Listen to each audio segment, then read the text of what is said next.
Sadhguru, we have heard many stories of people who enter into a deep state of meditation and they forego basic human necessities like thirst and hunger for several months together.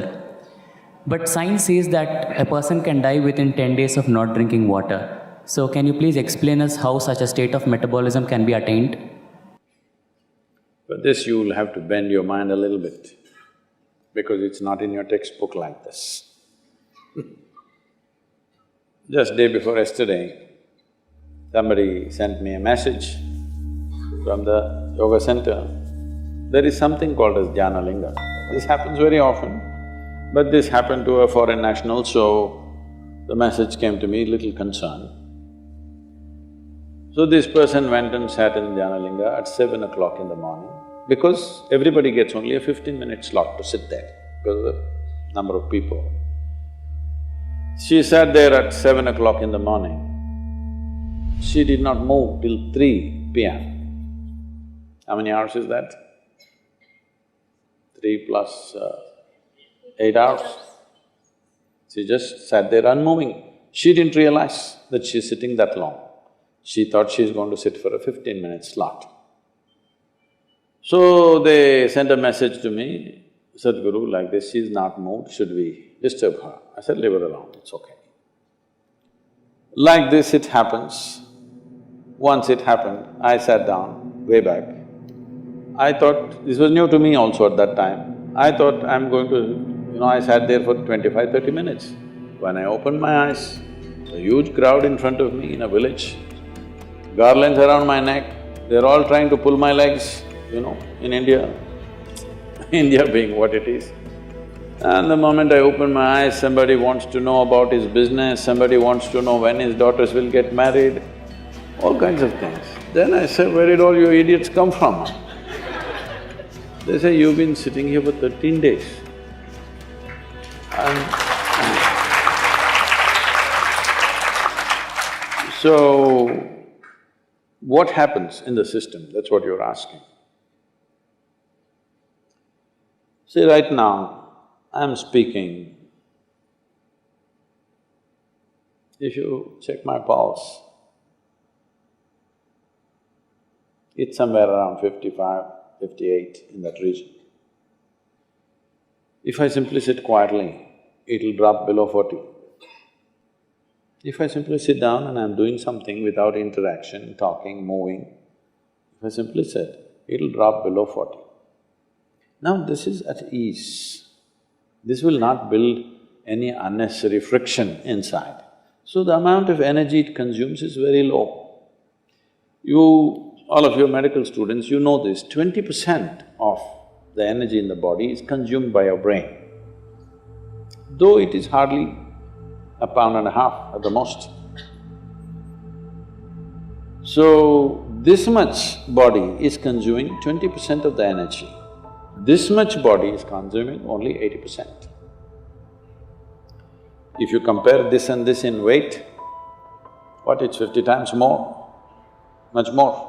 So, you must understand, if you keep your mind in a certain way, the amount of extra energy that you have is enormous, because you're not unnecessarily consuming, wasteful usage of energy is not happening.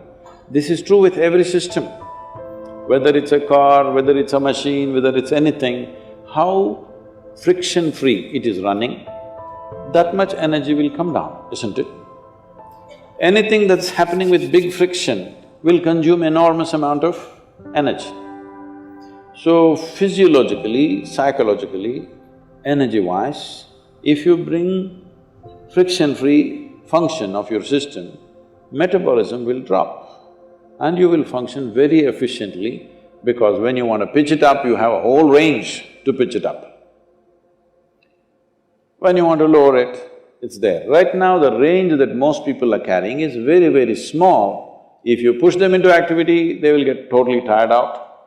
If they have nothing to do, they will freak. If you have nothing to do, you freak, isn't it?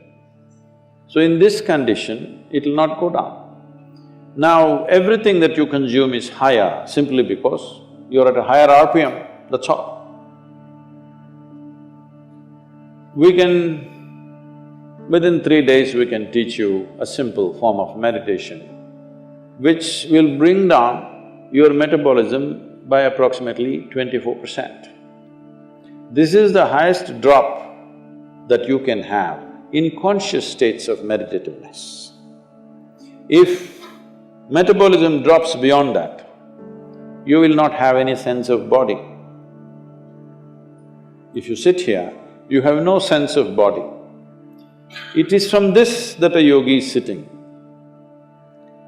See, if you sit down here, even if you don't have a watch, your legs, your back, your bottom, everything is keeping time, isn't it?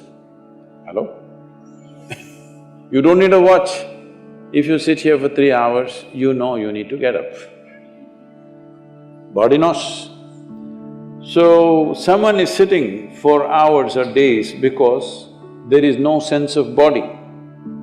Why there is no sense of body is not only because of drop in metabolism, it is also the intensity of your energy which is not biological energy. Another dimension of energy is fully intense. Once it pervades the entire body, you have no sense of body. If I go into a program 10 hours, 12 hours, I am the only one continuously drinking water, but I am the only one who will not go to the restroom. I am the only one who will not take a break. Everybody, every 2 hours they take a break and come back. Simply because how identified you are with your physiological process determines these things to start with. But there is also sadhana, there is also certain work to be done with your system. So everybody may not be willing to do that level of sadhana, but everybody must do some sadhana. Something so that what you wish to do, you can do effectively.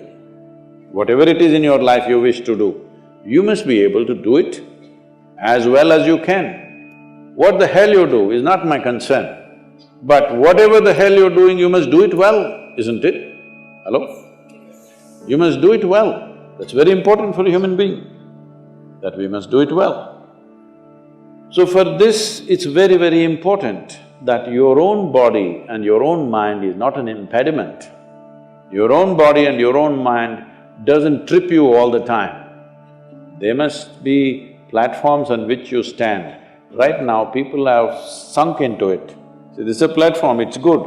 Suppose it lets you sink into it, it's not a good place to sit and talk, isn't it? It's holding us up, so it's nice. Your body, your mind should hold you up all the time.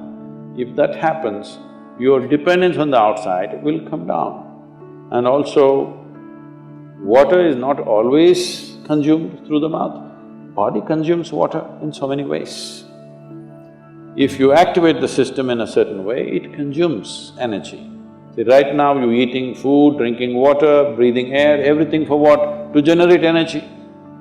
But science has clearly proved to you there's enough energy everywhere. So if you're able to take in energy as it is, if you're able to imbibe energy, how is this possible? The word yoga means just this. The word yoga means you're beginning to obliterate the boundaries of your individuality. Right now, this is me, that's you, 100% clear, isn't it? Why? Because you think this body is me, that body is you. This is a clear boundary. My body and your body has a clear boundary. My mind and your mind also largely has a boundary. Here and there we may overlap a little bit. But there is no such thing as my life and your life. Have you ever blown soap bubbles, or were you a serious boy even when you were in school? No. Did you blow soap bubbles? Let's say we sit here and blow soap bubbles. You got this big bubble, I got that big bubble. Now I say, this is my bubble, that little one is yours, this is my bubble. Oop, it went. Now I don't say, this is my air, that is your air. Life is just like this. This is a living cosmos. You captured some, I captured some. How much you capture will determine the significance and the quality of your existence. I want you to understand this clearly. How much of life have you captured will determine this.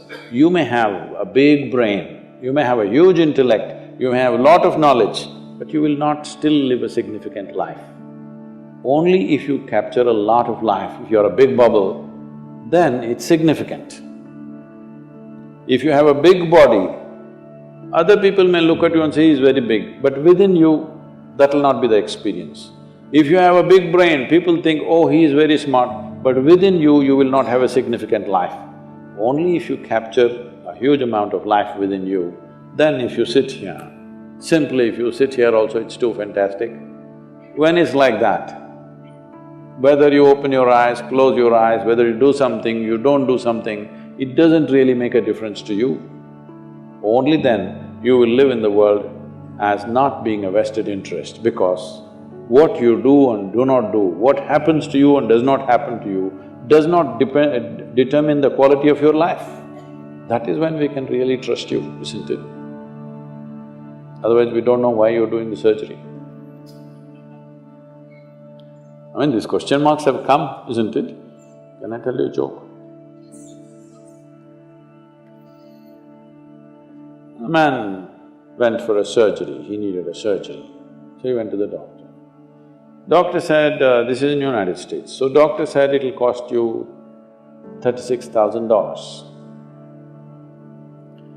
Then he said, doctor, I cannot pay that, I don't have insurance. Then doctor said, don't worry, you pay 3,000 per month. The patient said, but that looks like a car payment, installment to buy a car. The doctor smiled and said, yes, I am buying a car.